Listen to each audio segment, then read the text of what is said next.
Happy Tuesday, everybody. It is April 16th, 2024, and we are just days away from the Gamecocks holding their annual Garnet in Black spring game. He's Intern Joe. I'm Mike Yuva. Gamecocks had practice this morning, practice number 12. Shane Beamer met with the media around 12:30. We will listen to Shane in just a little bit. But before we get to that, Joe, this game on Saturday, I've had opportunities to play in spring games before in college. It's fun for the players.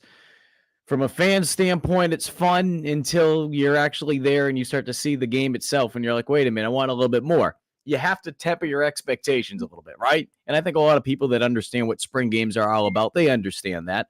But I bring this up simply to say, when you look at what South Carolina has from a talent standpoint in a lot of these rooms, yes, the game itself might not feel like an actual game. They're going to do their best to make it feel like a game. But like Shane said today, this will be a tremendous opportunity to be able to see a lot of new faces. A lot of new faces. We're not just talking about freshmen like the Mazio Bennett's of the world, guys who've had phenomenal springs, but also a lot of new faces via the transfer portal. So I bring that up not to be like a Debbie Downer, like Mike's saying, wow, the game's not going to be like, no kidding. No kidding. Yeah. Spring game's a spring game. But there's a lot of exciting parts of this. And when you look at it from the fact that you have a lot of new faces because of the transfer portal too now, right? I mean, that's something new still over the last couple of years. That's just an added element that should excite you if you're a fan. Yeah, Mike, absolutely right. I mean, I asked Shane about it, and I'm sure we'll get to that as well. But and it was a little bit of a follow up to your question. But the spring game atmosphere at South Carolina is very, very. It's in the top tier around the country, right? There are a lot of people that go to the spring game at South Carolina. Growing up at Notre Dame, spring game was not as hyped up as it is at South Carolina. It's pretty good, the turnout, right, at Notre Dame, especially for a program like that. But I mean, at South Carolina, it's a lot different, right? I know that the line that is going around, I guess, is, Shane's blessed to have more than 100 people. And that was, kind of a figure of speech, right? There are a lot more than 100 people at South Carolina spring games. And it's not like he's taking a shot at anybody in particular. It's just more of, showing that he certainly doesn't take, or anybody within this program for that matter, doesn't take the atmosphere for the spring game and all the excitement surrounding the spring game for granted.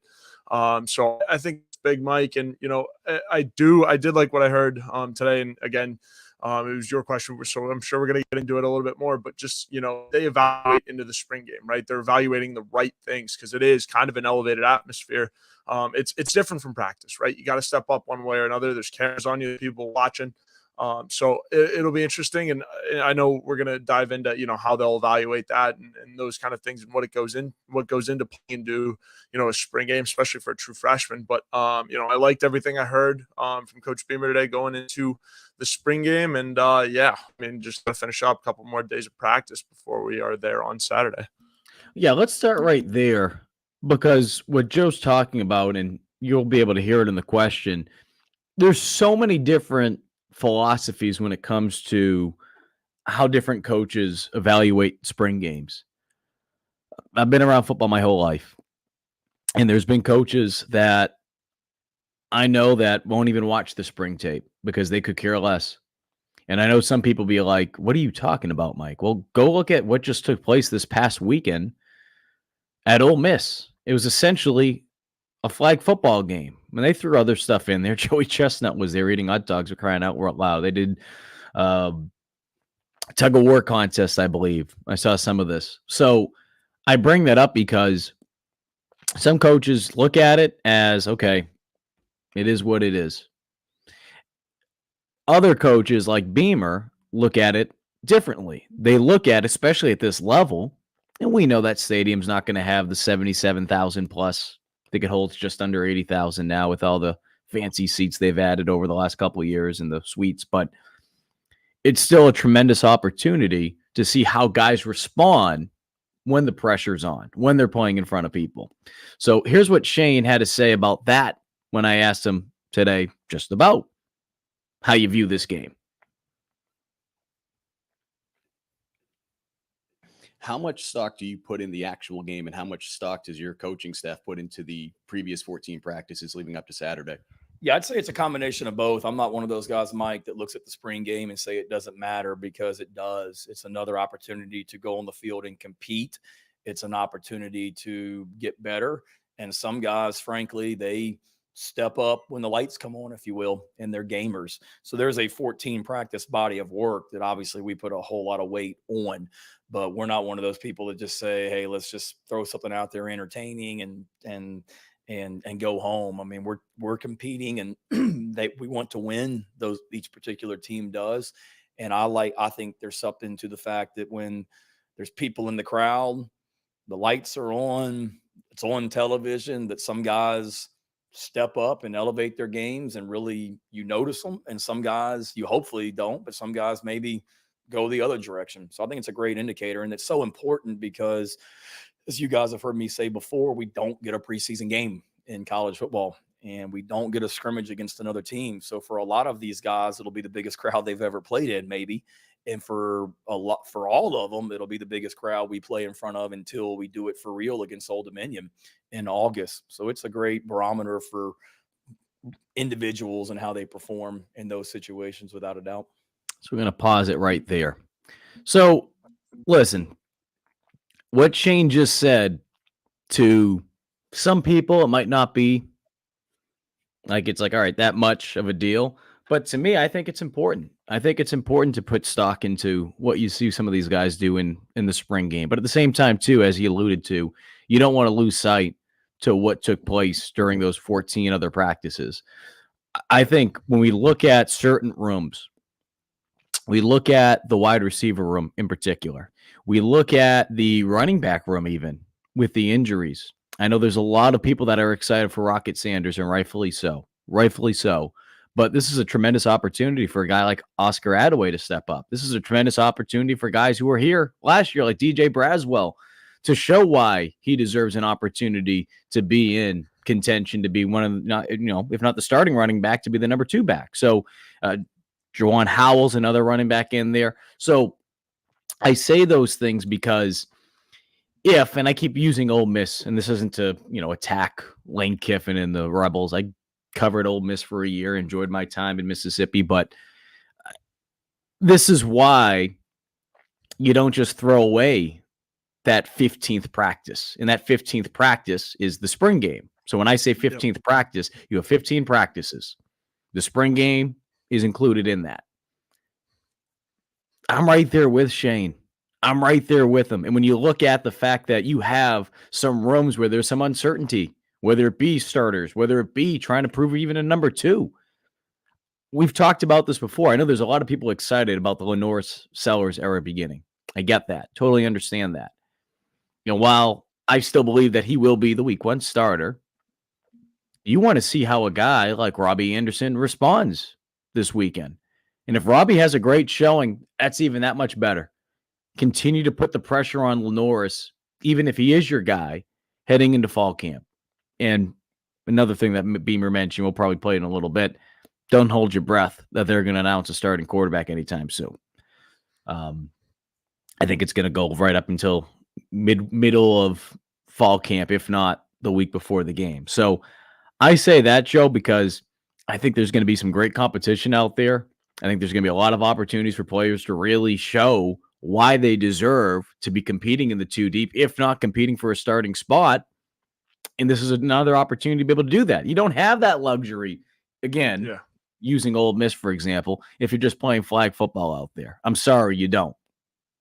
Yeah, no, exactly. And again, as I mentioned at the top of the show, South Carolina is certainly using the image of the fan base, right, for making it as close to a real game as you can get. And I think this game is a little bit more, about, kind of the second string or third string guys, right? The starters. This is more about, finishing off a cumulative body of work in those 14 practices, like you said, Mike. Finishing it off strong, really just checking the box, right? continuing to improve in the role that, you're being, expected to be upon when it comes to summer ball. So continuing to elevate if you're starter, right, I think is a bigger thing. And then when you get into the, the second string, third string guys, and even the freshmen, right? And I'm sure we'll hit my question too, but I asked him, what are you telling some of these freshmen? And, this will be, the biggest game that some of these freshmen have played in, right? To this point. So that's an interesting viewpoint of it. And I think freshmen, I mean, last year we saw with Lenore Sellers what he was able to do, and certainly caught the fan base's attention and earned him some love right out of the gates. So, this is a very platform for some of these freshmen to make a name for themselves, whether or not, they're projected to see the field next season, or working their way up the ranks. If they can make a couple flashy plays and continue to improve on their body of work that they've been working on this 14 practices and put a nice touch on the end of it, I think, going into summer ball, they're going to be talked about and considered a lot more. Yep, no question about it. Let's go through some of the questions, comments here. Top Gamecock says, Mike, do you ask questions to Shane as if you are an average fan? I feel like you know the answers before you ask. So with me, a lot of times you'll probably notice this if you listen to the way I phrase questions at press conferences. I'm probably a little bit more wordier than some of the other reporters. I talk a little bit longer when I'm asking a question, and the reason why is for that exact reason. Being someone that, son of a coach, or he's been coaching for over 40 years, playing the game at this and being around the program for 9 years. I try to get exactly what I'm looking for when I'm doing my story, whether it be a soundbite when I was at the TV station or now writing stories. So most of the time I try to word it a certain way because I know how he's going to answer it. You see it more so with Beamer. Players understand it. Players that have been around me, the younger players, they figure it out. But so to answer your question, I ask questions, most of the time I ask it in a way as a former player, a guy that, been around the game. But at the same time, too, there's going to be simple questions that need to be asked that you guys care about. I'm not going to go out there asking about a cover 2 and a cover 3 and breaking down a cloud coverage and doing stuff that at the end of the day doesn't matter. But trying to get stuff that hopefully you guys will take something away from and be able all right, that's pretty good. And again, just using for today's example, I think that is valuable. If someone else had asked the question, I think, there's some great questions out there today. We'll play some. There were some good questions today talking about the transfer portal in particular. I think Hale from the Big Spur, he asked the question about the cornerback situation, because you look at that and it's just like, wait a minute. Are you guys looking at corners in the transfer portal, or do you like the younger guys that you have here on top of obviously OD Fortune being here? So I'm going to give a shout out to Hale. I'm not going to pretend like I don't know what outlet he worked for, even though he's a competitor, but that was a good question by Hale, but we'll have some of that stuff in a little bit as well. Let's see what else we have here today. Big Red. Are we doing drills during the game like they have in the past? I would assume so, Big Red. And this has become something that has become common at a lot of schools. I was actually watching, before I hopped on, I was watching an interview with my old college coach. He's at James Madison now. And he actually was explaining what they're going to be doing. And a lot of times, and this goes back to some of the stuff that Beamer was talking about, being able to say, okay, the pressure's on. A lot of times you want to see how guys are going to respond. So I don't know if this will be the exact way that USC will do. We've seen different things over the last couple of years. Sometimes they'll go into special teams kind of a period where they're able to compete. But you'll see a lot of one-on-one opportunities sometimes. Maybe it might be one-on-one from a wide receiver on a defensive back. You might see one-on-ones with the offensive lineman. So will that happen this Saturday? I would expect something similar to that. Beamer didn't say the specifics about that, but that's what we've seen over the last couple of years, and that's not exclusive to South Carolina. That's not. I mean, this happens at other schools, and honestly, I think when we talk about players responding, it's tremendous, because think about it, right? I'll make this up. Let's say there's 30,000 people there this weekend, and there could be more, 40. I don't want Cox by 90, our good friend Cox by 90, getting upset with the number that I'm throwing out for a spring game. We'll have a carnival down the street and bring the band out there for whatever the friggin' made up number will be for the attendance. But you have all those people there, and you have a one-on-one situation, whether it be defensive back on wide receiver or an offensive lineman. stadium's watching you. I mean, you want to talk about pressure. I mean, we know 11 on 11. Okay, there's pressure out there, but you get beat as a defensive back. Maybe the play was a run play. Maybe there was something where, the quarterback didn't look your way or whatever on a pass play. On a one-on-one, if you get beat, everyone's going to see it. So you want to talk about pressure. You want to see about guys can be. That's one of the reasons why I like, and I enjoyed it as a former player too. I didn't fully understand why we were doing it until later on, and it makes sense. You understand, like, people are watching. And again, obviously at this level, I mean, you have more eyeballs on you than a friggin' Division II school crowd. But you know what I'm trying to get at, Joe? That's why these individual periods or these competition periods I love. And some fans might not be crazy about it, but there's value in it. It's not just from an entertainment standpoint. There's value because now it puts more pressure on every player there, because now it's, hey, I got to make my throw if I'm the quarterback in that one-on-one. If I'm the offensive lineman, shoot, I get burnt. Everyone in the stadium is going to see me getting burned. Yeah, absolutely. I'm all for drills during the game, because again, it's not something where you have to be super rigid and all this presentation, right? You can just run a couple of drills that you've been working on, for these last couple of weeks, right? And of all of it for spring practice, right? So I think it's good, and I think to have eyeballs on you during those drills. Again, some of these drills that you get really, really competitive in during practice. Some of the offensive lineman one-on-ones. Mike, you mentioned the deep balls, the one-on-ones with the quarterbacks. Those are drills in practice that normally get pretty chippy, right? They normally get really, really, really competitive. So to do that in front of people too, you better bring your A game. And I think it's another added element of competition that Beamer and his staff are adding into it. And a lot of staffs around the country, right? Because again, it holds you accountable even more so when the lights are on. And then it's just a drill that you've been repping out. You've been the same guys in it, right? And so you want to get your best rep on the big stage. So I think it's another useful tool to evaluate. And I think as we've been talking, pretty much this whole show, just the added atmosphere and the added element of the spring game. At Williams-Brice, people are there. You're wearing similar, kind of game day threads. You've got helmet pads on, all of that. So should be a pretty fun game. I'm all for the drill aspect, and I'm glad you brought it up. I would expect, I know Big Red, you didn't ask this specifically, but I'm sure there's other people that are going to be curious. I'm sure there'll be some type of special teams period in there. And the reason why I'm not 100% sure what it will look like is simply because you have a new special teams coordinator. Lembo enjoyed doing things. I mean, there were periods where there were punt rush. I remember one year, you want to talk about seeing Lembo pissed off. I mean, that's the beauty of Pete. I believe, trying to remember if it was the second year for Beamer. I believe they gave up like 2 or 3 block punts during the spring game. And we want to talk about Lembo being pissed. That was the year South Carolina went on that season, a couple months later, where they were number 1 in the country in special teams efficiency. So I bring that up because there's things that, again, the pace might feel like there's a wrench thrown into it. We call it in football sudden change. You're trying to continue to, stay on your toes because things happen in football, right? I mean, you're driving down the field, and then what happens? You throw an interception, guy runs it back 80 yards. Now your defense has to come out there, and you're in a goal line situation, whatever the case may be.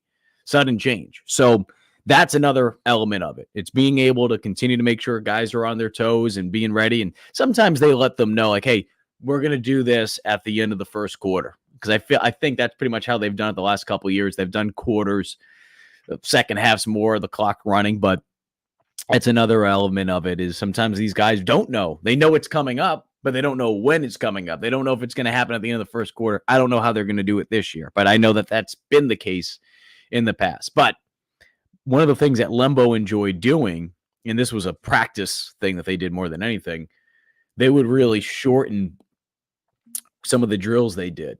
So instead of doing, a kickoff and the guys in the front line are dropping back 10 yards and they're trying to pick up one of the gunners coming down, they would close that gap. And that's a lot of the time how they worked in practice. And they would really just spread out 5 yards. You take a step back or two, and then you turn. So there could be that as well. There could be some type of special teams period where it's not necessarily it's more drill work, but we'll see. We'll wait and see. Big Red asks, could we know who's on the official team shortly after the spring? So who's officially on the spring? Who's on the teams for the spring game?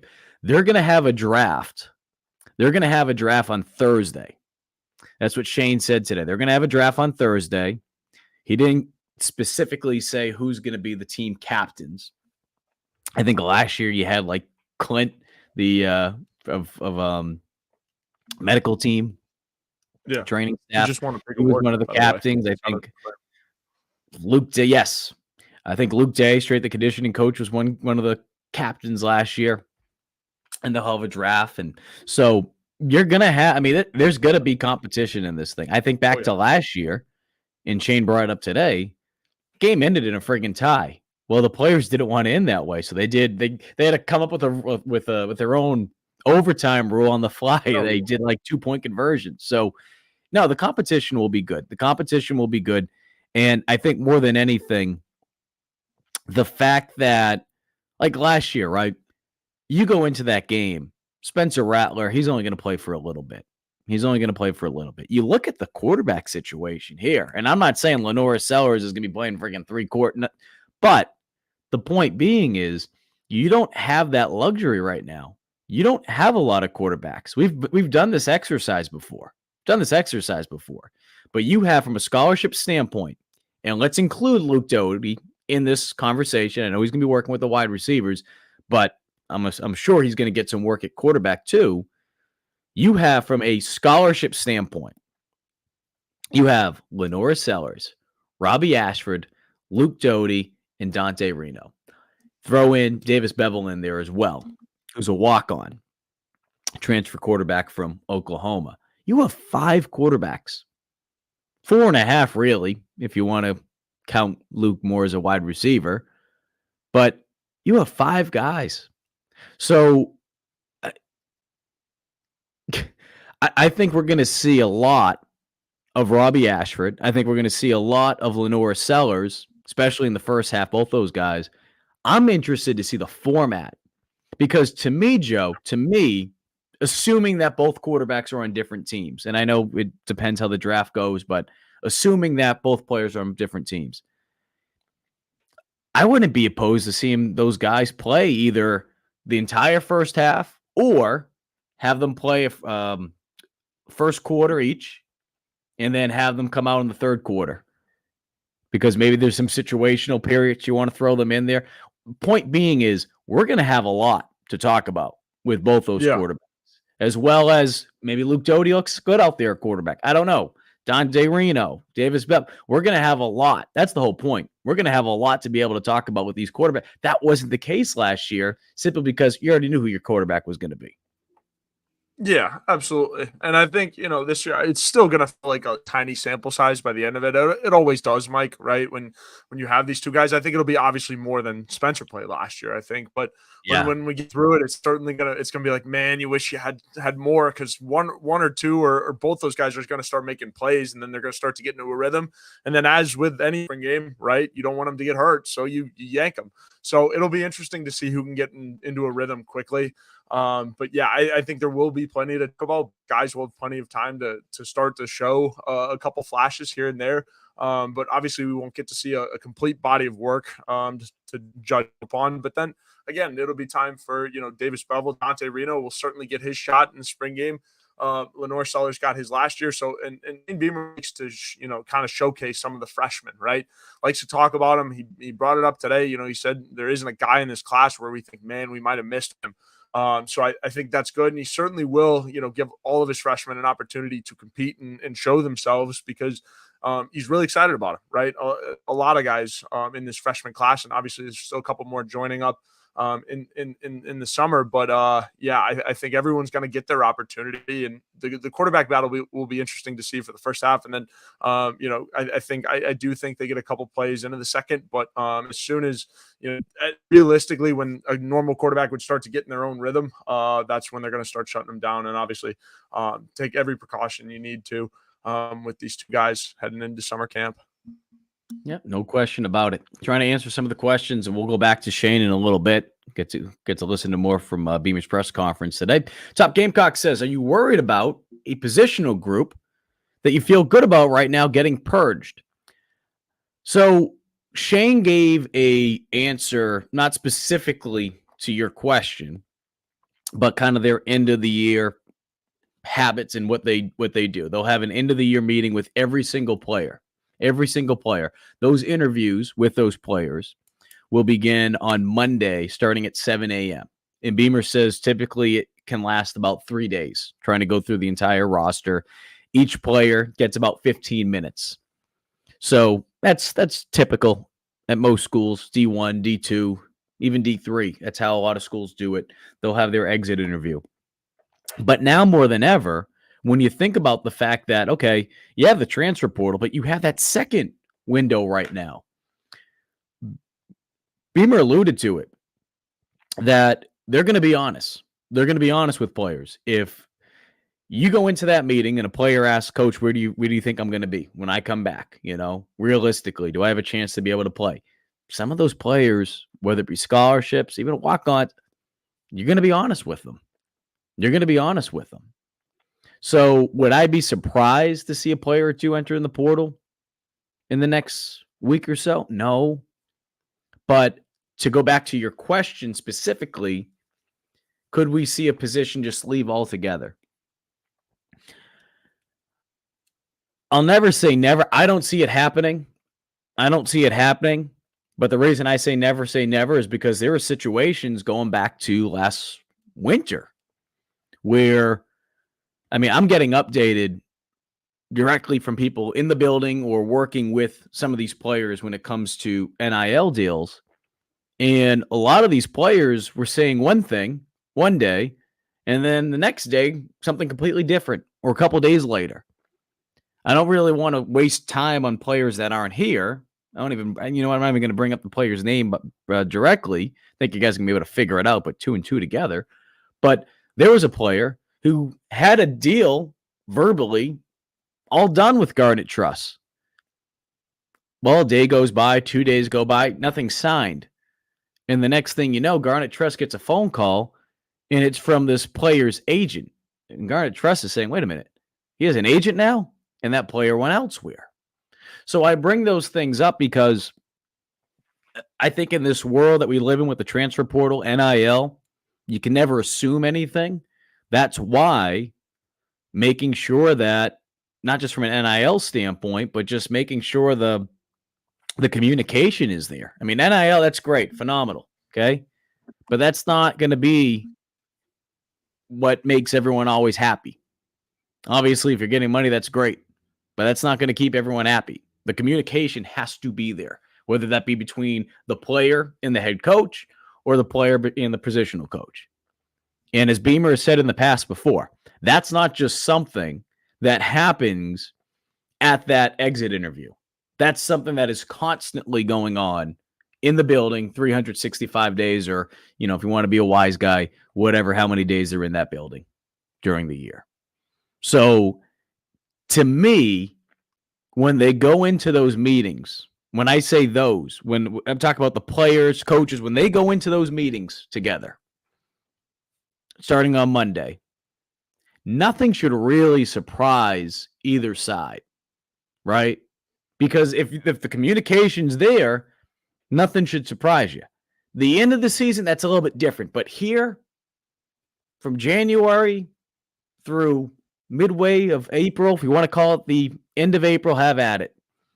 Have at it, because these meetings will start going on next week. So I think more than anything, Joe, I would be surprised if we see a big name player enter the portal from USC. That would surprise me.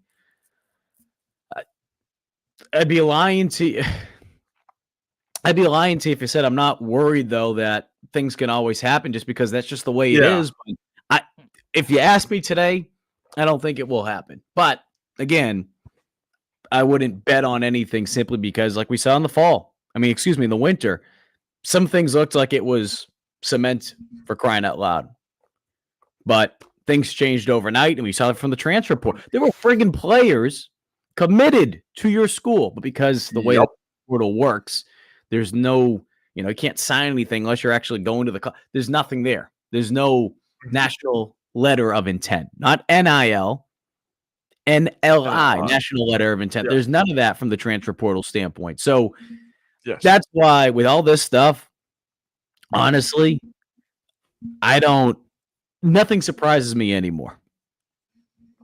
I'm in the same boat, Mike, right? I would expect, and again, knock on wood here, everything to go well in these exit interviews, right? And with the reestablished coaching staff that you have, Sean Elliott, Mike Free, Markel Blackwell, brought in, the reestablished coaching staff, you had everyone in time.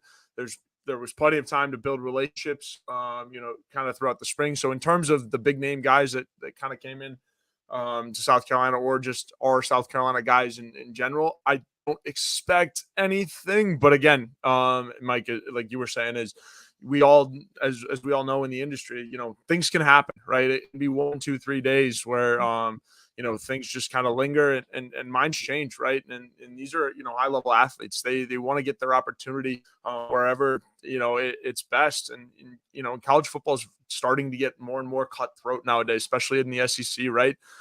So and your time is waning. So guys are going to do what is best for them. And, sometimes that can change. So it'll be interesting. I don't think there will be, kind of position mass exodus, if you will. There will be a couple guys that, will make sense in terms of opportunity and stuff like that. And, you obviously wish them well, but as of now, Mike, I'm also feeling pretty good about, some of the bigger stars on this team. I think, they're going to make it through the spring intact, but you never know. Because again, portal opens today, technically.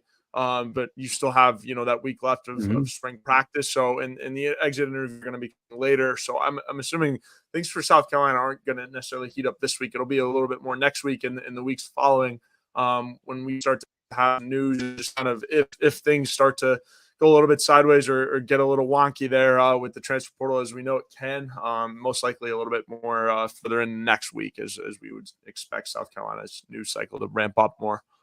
I said I wasn't going to say the name, but screw it. I mean, we're in a world now where players are getting paid. D1 Trey said it was Juice. No, I was actually talking about Mario Anderson in this case. Juice's situation, that was like a roller coaster. We've talked about that before on the site. Let's see what else we have here. So we got a couple questions, but I want to get back to here it was, and then we'll get back to Shane. Big Red says, are we acknowledging the women's basketball team at halftime? Not to my knowledge, Big Red, and that's not to say that something might not happen at the last minute. I think the challenging thing is, from talking with people close to that program, is that you have players kind of doing their own thing right now, right? I mean, Cardoso, she gets drafted just last night, and you have players in kind of all different directions right now. So that's not to say that they won't be there, but I haven't heard of anything quite yet. But then again, there's been a million things going on with women's basketball game pulled in 8 different directions. Dawn Staley, it feels like she's in a different state every day. So if we hear anything, we will keep you posted. But as of right now, I haven't heard anything about that. Let's keep it moving along, though. Shane Beamer, more from him from today. Shane, do you look at Saturday as the chance to decide on your starting QB? Will that linger? And what's the philosophy? Because sometimes you do name it spring, sometimes you don't. But what's the philosophy in that situation of when you want to name a starter? Yeah, it's a great question. I think certainly, just like to Mike's question, guys, whether it be quarterbacks or other positions, they have the ability when the lights come on to really step up and show, what, this guy's a gamer. And the quarterback position is no different. Obviously, we've been evaluating everything every single day since we started practice in March as well. As far as naming one and where we are, whatever we do, our players know that competition's a core value. So we will continue to compete at every single position through the summertime, through the month of August, preseason camp. We got guys that are returning starters like Debo Williams, but Debo knows he has to compete every day to continue to be the starting linebacker here at South Carolina. Nicky Manwari, DQ Smith, whoever, Tonka, TJ. But I think there's different philosophies. I've been in those situations before where you have a quarterback battle. And I had one at Oklahoma my first year there with a young man by the name of Austin Kendall and a guy that ended up being a pretty good quarterback by the name of Kyler Murray. And we had a quarterback battle that literally went until the middle of August. as well. And Lincoln did not name a starting quarterback. I've been a part of other places where you name the starting quarterback because you want to have your team be able to rally around that guy kind of in the summertime where they know, okay, he's the guy going into the season and we need to rally around him. So I think each situation's different. I think both of those philosophies are valid, and it's just kind of depends on each situation and where we are. Dow and I haven't talked about it as far as our time frame and wanting to do anything. But like I said, even if there was some sort of announcement after spring practice, like all positions, that position has to continue to prove it and earn it and compete. How was the Masters? Unreal. Did you ever leave the media center, or did you actually sit in the media center and just? I was like never in the media center. Really? Yeah. I hear a lot of guys go over there and they All just right. hang out in the media center all week because it's so nice. So It's hard to leave. I gotta pause this. Our good buddy Jordan, part of the media So for the jealous. state, and he friggin' That's wins awesome. the raffle to go play at Augusta. His first So Masters. what I'm always pissed about is this. What I'm always pissed about is this, Joe. I was at Lay it on Watch me. Fox for about 6 years. Watch Fox is the only station in town in Columbia that is not allowed to cover the Masters because of something that happened in the early 2000s. And I'm trying to remember if I had the story right. That's why I'm going to probably be, don't quote me on this, but something happened in the early 2000s, and the sports director, I mean, he's long gone. Management's changed, ownership's changed, everything's changed over there. Even when I was there, different. But put credentials in, didn't show up. That is the one place. If you don't go, you better call someone and say, I'm not going to be there. Didn't call. And ever since then, this is the early 2000s. So maybe 01, 02, whatever.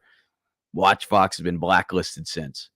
So never mind the fact of not having a chance to cover it when I was there. Fortunate to go 2 years ago with my grandfather, which was awesome. But bummed. Never had a chance to be able to be in the media drawing to go play at Augusta. So good for Jordan. So happy for you. And Julia, too. We had a couple Columbia people. Yeah, certainly happy for Julia and then Jordan as well. Became a I national also story for Julia. Yeah, I know. Golf Kinda wild. Digest had it. Part of my take Wow. on Barstool. I mean, everyone was Yeah. talking about it. Yeah. So and shout out to Jordan for breaking 100 too. But bird to fly. Yeah, I was also at the Masters donning my gear today. Working part of my minor SPTE. South Carolina's got a great connection there. So I was also on the grounds all week. For those of you guys wondering where I was. And obviously the walkthrough, everything resumes play this week. So good to be on the grounds also. Good to be back into the swing of things. And shout out Jordan for breaking 100, man. I mean, at least he made the most of his opportunity. That's for sure. I'm going to keep moving things along. Let's see. Here we go. Some more from Shane Beamer from today. Guys and defensive guys to the other side. We will. I would imagine Dow would probably. And this is Joe asking. His question kind of got cut off there, talking about how they're going to break up the coaching staffs for the game this weekend. Call plays for both teams. That's what he did last year, and Clayton the same. But we got other guys that can if Dow chooses not to. But yes, they will be split up on the Garnet team and the Black team, the coaches. And then another one, follow on about the atmosphere. What are you telling a true freshman that's walking into an atmosphere like that? Obviously, it's not as elevated as a kick in the fall, but it's pretty darn close. Yeah, one, we talk about just how grateful they should be that they play here at Carolina and they get to play in a spring game with that many people in the stands. And our guys know we're so appreciative of our fan base and what makes this place special. And I was at a Gamecock Club event in Lancaster last night. Saw Hale up there. Thanks for being there, Hale, as well. But told that crowd that I never take for granted that being able to have Gamecock walk a couple hours before the game or whatever time it is, and being able to have that for a spring game, a walk with fans that come out to see the team walk to the stadium. It's more than a lot of teams have for a regular season game. And then to be able to go into that stadium, I never take it for granted and never will. And I don't want our players to, and I know they won't. So one, just how appreciative we are and how cool that is that you get to play at a place like South Carolina. But then two, like once the game starts, you got to be able to, block all that out, and you still got to go play football. And that we'll learn a lot about those guys as individuals, and we'll learn a lot about our team on Saturday night. We want it to be fun. There's no doubt about it, and enjoyable for everyone. But we're competing too, and some guys, it's an opportunity to really solidify yourself. You've had a good spring, go finish it on Saturday night. You haven't had the week of practice you want this week, but you get an opportunity on Saturday night to go really show us what you're about. So there's a lot that can come out of it, and that's what we're telling those guys this week. You mentioned there's a couple spring games around the country that have 100 people. A couple of them have 100,000. Is a spring game? So I want to pause this real quick because I think Big Red, I believe it was Big Red, want to go back up and pull it up. Where was it? It's a good question. Here we go. Big Red. Are spring games more for the players, the fans, or a little bit of both? So, Big Red, this question similar to what you're asking. So instead of Joe and I answering it for you, maybe we'll share our thoughts on the opposite side of this question here. But here's what Shane had to say. So you get to hear right from the horse's mouth, Big Red. More important in your mind for evaluation of your current team, or a chance to show off what you have at this place to recruits that are there? I think certainly from a recruiting standpoint, when you have recruits that come in our stadium on Saturday and they'll see, tens of thousands of people, that's a great recruiting tool without a doubt. I think most colleges, a lot of them have already had their spring game, guys that we compete against. So I don't want to say we're the only show in town, but we're one of the few spring games this weekend, I think. So we'll have a lot of recruits here because of it. And it's a great opportunity to show them what an atmosphere is like here in Williams-Brice or here in Columbia, South Carolina. But then I wouldn't say it's so much showing us off. It's me having a chance to learn a little bit more about the team and how they produce and or how they perform in environments like that. It's a great opportunity for our fans to be able to see some of these guys for the first time that I'm really, really excited about. Maybe guys that they heard transferred in or freshmen, but then the other guys that maybe they're not as familiar with that I'm really excited about that have had, great springs. So it's wanted to be a reward for our players, obviously, but also an awesome opportunity for our fans to see so many of these new faces. And there's a lot of new faces that have been working really, really hard since January. And this is kind of the culmination of it. There you go. A little bit more of Shane. We'll have a little bit more of Shane in a little bit. But I think what he said right there, Joe, I mean, it's true, right? This is a day where it's a combination of multiple things. Certainly when you're in the fall, you want that stadium to be packed. You want the Gamecock walk. You want all the fans that come out there so you can show recruits what it's all about. But on a day like Saturday in the spring, it's really a tremendous opportunity. And I remember going back to last year. Don't remember the exact number of how many fans were there. But you had a good amount of people there. And while recruits aren't going to get caught up on, okay, did they announce if it was 20,000 or 30,000 or 40,000? Because I've said this before, it becomes a measuring contest at that point of how many at this school or that school. Certainly the eyeball test, you can tell how many people are there. You don't need to see the number. It's the atmosphere, right? There's an old saying in life. And I hope I'm phrasing this right. It's been a while since I've said it. People will forget what you say. They'll forget what you did, but they won't forget how you made them feel.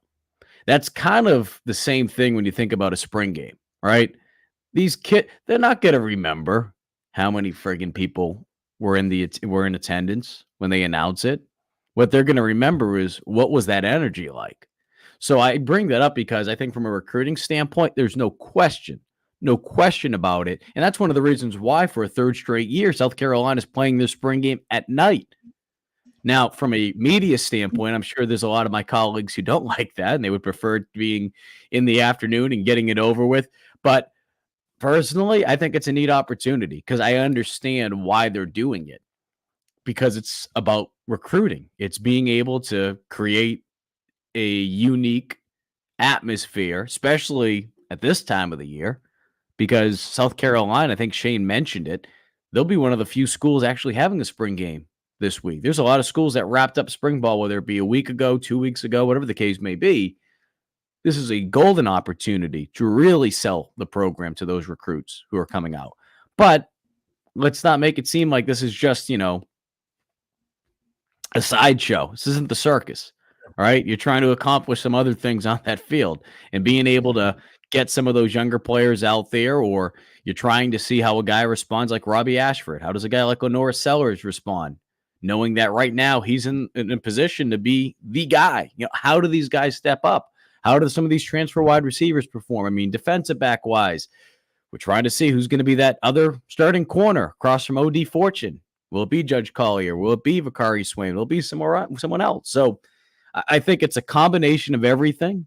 And I think more than anything, when you have the atmosphere that we've seen over the last couple of years at these spring games, and if it's good again on Saturday, not only is it beneficial for the program in the sense of recruiting, but it's beneficial because now, going back to what Beamer mentioned at the top of this program, now there's more pressure on these players. Now they're playing in front of more eyeballs. A guy like Dante Reno, some of these freshmen, this will easily be the most people that they've ever played in front of. Easily. And that's only a spring game.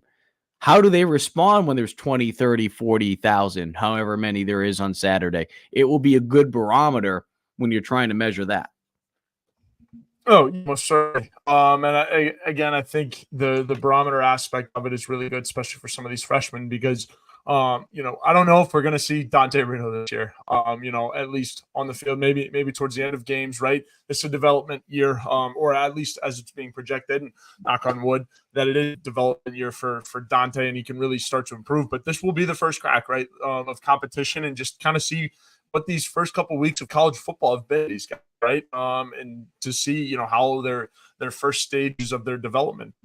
They're far from ready, right? They're far from fully developed players. But again, we get to see a little dose of it. And I think it's good for these freshmen as well to, get their first taste of it, learn how to handle having different eyes on you, being in Williams-Brice with the lights on, all the music pumping, everything like that. Because, walking into that, Mike, as a player for the first time, I'd be a little overwhelmed.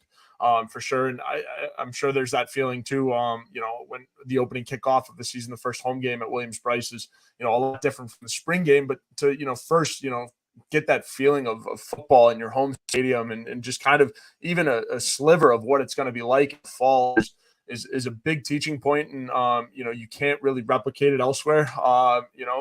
When you can, get an attendance like this, atmosphere like this, you're not going to take it for granted. So South Carolina is certainly doing everything that they can to, evaluate in it, and also have fun too. There are plenty of fun opportunities for fans to get involved.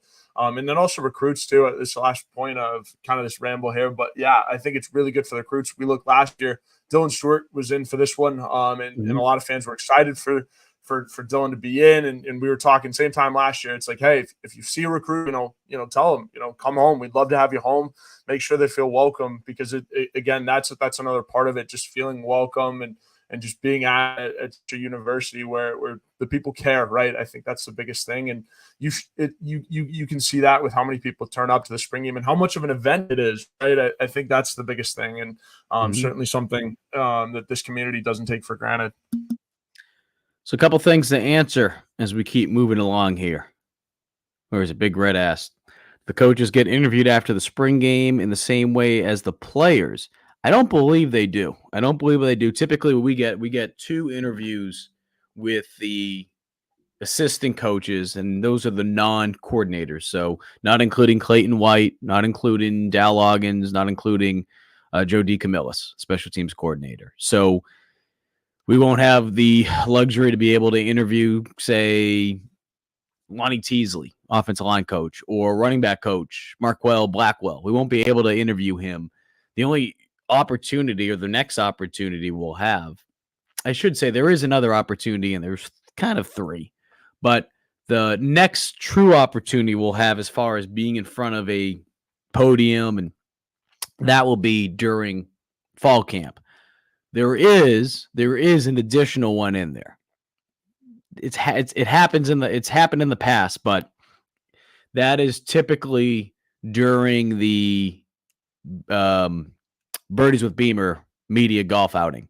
Some of the coaches float around. We have an opportunity to interview them afterwards. So Beamer will speak to the media, and then typically after you have some of the assistant coaches, they'll stick around and we'll be able to grab sound bites from them. So that was always something that we've done in the past, but it's not really formal. It's kind of, it's a crapshoot, but get some good stuff when those coaches do want to talk. So that's kind of the deal. All right, let's hit some ads, JoJo, before we wrap things up on the other side. Tax season, it is come and gone, but some people out there, they might need an extension. Yeah, Mike, absolutely. Tax season has come and gone for sure, but it is still upon us. And our good friends over at Liberty Tax will take care of you. Tax is a certain feeling you get right before doing your taxes, but you don't have to go through it alone. The tax team at Liberty Tax in Irmo, Lexington, and Columbia will walk you through the process, clear up any confusion and critique. You'll get the biggest possible refund or your money back. It's tax time if you're in a hurry for your refund. Call on the tax team at Liberty Tax. They're fast, accurate, and guaranteed. On the other hand, if you might be on Uncle Sam, talk to Liberty Tax team to make sure you're not paying more than you should owe. They'll find every possible deduction for you. Locally owned and operated, staffed by tax professionals from your neighborhood. Open 9 to 9 on weekdays and 9 to 5 on Saturdays with multiple service options. Start through the Liberty Tax mobile app or through their desktop portal. Make an appointment or just walk in. Give a call to your tax documents. And when you come in, your return will be ready to review and sign. Give them a call on your screen right now. And for those listening, 803-462-5576. 803-462-5576 for all of your tax needs as you're getting them tuned up this tax season, Mike. Today's show is also brought to you by our good friend, Clint Hammond, over at the Movement Mortgage. If you're in the process of purchasing a home, or maybe you're just interested to see, all right, what's the best rate I can get? Trying to get those low rates. And hopefully those rates will continue to drop, because it's been high over the last couple of years. If you've been trying to purchase a home in the last couple of years, you know exactly what I'm talking about. But do exactly what our very own Wes Mitchell did, as well as former Gamecock quarterback and captain Perry Orth did, and that was call Clint Hammond. That number, 803-771-6933. All right, Joe, before we wrap things up, two things I want to hit on. Yeah. I'm going to get your thoughts. I'll share mine on a couple players that I'm interested in paying close attention to. I put my list out a little bit earlier this week. I think actually yesterday. I'm losing track of time here, but I did it yesterday. So I won't hit on every single player. So if you want to go see all 5 guys that I mentioned, head on over to Gamecock Central. If you're not a subscriber, sign up today. Just $1 for your first month. You get access to not just everything in between when it comes to football, recruiting, basketball out there too. Could be a good day in Columbia tomorrow. Just saying, pay attention. Gamecock Central, as well as baseball news as well. But I do want to answer, there's a question. I don't know if I'm going to be able to find it now, but I remember what it said. It was something along the lines of, oh, there we go. Robert asks, and hopefully Robert Short, if you're still on with us, have a chance to listen to your question being answered. Have you talked about the scrimmage from Saturday yet? We have not, Robert. From what we were told and what Shane Beamer said today, there was a lot of good things that happened from this past week. A lot of guys still banged up in some shape, way, or form. And the reason I'm saying banged up, I don't want to scare people thinking, oh man, like everyone's getting hurt. No, but there's been some guys that have been banged up this spring. And that will be more evident this weekend when we don't see certain players out there. But as far as the scrimmage went this past weekend, Beamer said there was 80 plays. There were 80 plays. The quarterbacks were live for about a quarter of it. And the offensive linemen looked better than they did last week. So that's kind of what the report has been as far as the scrimmage itself.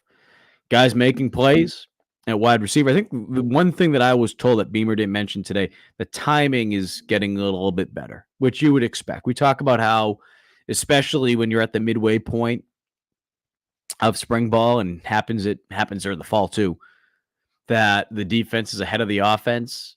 And in large part, it's because of the timing. I mean, think about it. I mean, you have a new offensive line up there, certain positions, right? Guys moving around. You have quarterback that's different. You have new faces in that wide receiver room. You have new running backs in that running back room. Timing's a big part of playing offense. This isn't just going out there, throw the ball down the field and make things happen, okay? This isn't backyard football. Not everyone's going to be able to do what Patrick Mahomes does, okay? So the timing, it's going to, no pun intended, it's going to take some time. And I think that's one thing as to why the timing was better. And hopefully that will be the case this weekend. You know, that's another thing too when it comes to these spring games, which is tricky. Even though it's, you know, this would be the 15th practice, even though you've had 14 practices beforehand, sometimes the timing's not fully there yet. And that's why you see sometimes offenses struggle in spring games. But I think this defense, and granted, they're breaking it into 2 teams. So it's not like you're going to get the true South Carolina first team defense out there and true first offense out there.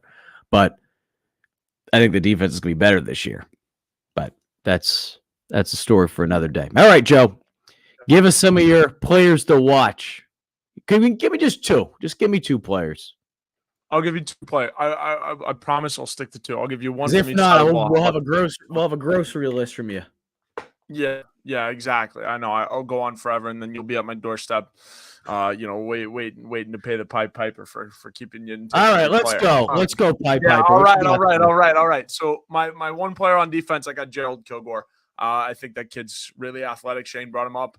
I think, fans are going to get to see, his athleticism. I think there will be a couple more things that he needs to do, just in terms of fundamentals and stuff like that we'll see in the spring game, where you can see, kind of the transition over from quarterback to DB. But again, I think we'll get to see his raw athleticism. Kid to watch on defense is Gerald Kilgore. I think on the offensive side of the ball, I'm taking Oscar Adaway. I think, him and Jawarn Howell are 2 guys that are going to play quite a bit. But out of the 2 of them, I like Adaway. I think he's going to emerge as one of the favorites in this room. And for Adaway, it just needs to be consistency when you get into the season, right? If he's going to show what he's made of, big back, and really, he's really going to have a chance to shine, especially since Rocket and Juju are both out. So those are my two guys, Mike. I got Oscar Adaway and then Joe Kilgore. 2 guys that fans, I think, will be talking about after the spring game. I like those. I mean, it goes without saying, we want to see what the quarterback battle is going to look like. We want to see if Lenoris is the guy, right? We want to see if he's able to take those steps that you're looking for from your starting quarterback, potential starting quarterback. We want to see what Robbie Ashford can do. So I think it goes without saying that we want to see that position in particular. I think for me, defensively, it's Judge Collier. Simply because, to me, he should be the guy across from O.D. Fortune. You would just assume that. And that's no disrespect to Vakari Swain. But the point being is, Judge was more developed last year. And obviously, you could see from the body size too, right? Lengthy, all that kind of stuff. But he started in 2 games last year. Started in 2 games when O.D. was out, either completely or was suspended for the first half or whatever the case may have been. So I bring that up because I want to see if Judge can take that next step, knowing, hey, you have a golden opportunity, man. You have a golden opportunity. And we'll see what Vakari can do. We can see what that cornerback room as a whole can do, because you certainly want to see depth in it. Offensively, there's a lot of guys I want to see. Mazio, I see Craig throwing out there. Fred Johnson, right? You mentioned him on defense, but talking about Mazio, to me, it's Gage Liverdane, simply because we've heard so much about him all spring.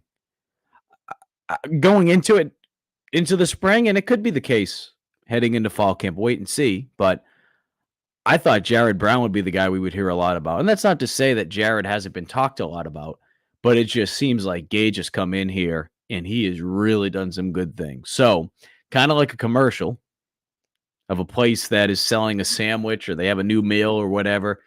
After a while, when you keep hearing about something over and over and over again, you want to know what the deal is. You want to see it with your own eyes. So that's kind of where I'm at right now with Gage, is I want to see what all the hype is about. Certainly you can see, okay, he's a guy that is flashy. He's got speed when you turn on the tape from what he was able to do at Miami of Ohio. But I want to see what he's been able to do here. I want to see what he looks like in this offense, which is still coming along, and what he's been able to do to help elevate his game in a short period of time, having the opportunity to work with a guy like Mike Furry. So that's a guy that I'm looking forward to being able to watch. I'm sure there's a lot of people that have multiple names. I have some other names as well that I added to my list. So again, head on over to Gamecock Central. You can see that list for our subscribers. All right, Joe, it's been a good one. Appreciate Yeah. everyone that tuned in today. If you missed any of our program, head on over to the Gamecock Central YouTube page where you can watch this show in its entirety for free. For free. And then you can also listen to it on the podcast network for Gamecock Central. Wherever you listen to and download your podcasts, you'll be able to listen to this show as well as other original GC shows. Even stuff including 107.5 The Game, Gamecock Central Takeover Hour. We have it all up there with Russ and Chris, as well as the Garnet Trust Takeover Hour as well. It's been a fun one. Appreciate everyone that tuned in today. We'll do it again on Thursday. We'll start to take a deeper look into hopefully what these teams are going to be looking like. Shane Beamer is going to be speaking Thursday night. Carolina calls at Backstreet's Grill. Hope to see some of you guys over there, but hopefully by then, when we do this show on Thursday, we'll know what the teams will be. We can have some fun with that. Some of those matchups, kind of like we're previewing a game. He's Intern Joe. I'm Mike. You appreciate again everyone that tuned in today. Enjoy the rest of your Tuesday and enjoy the rest of your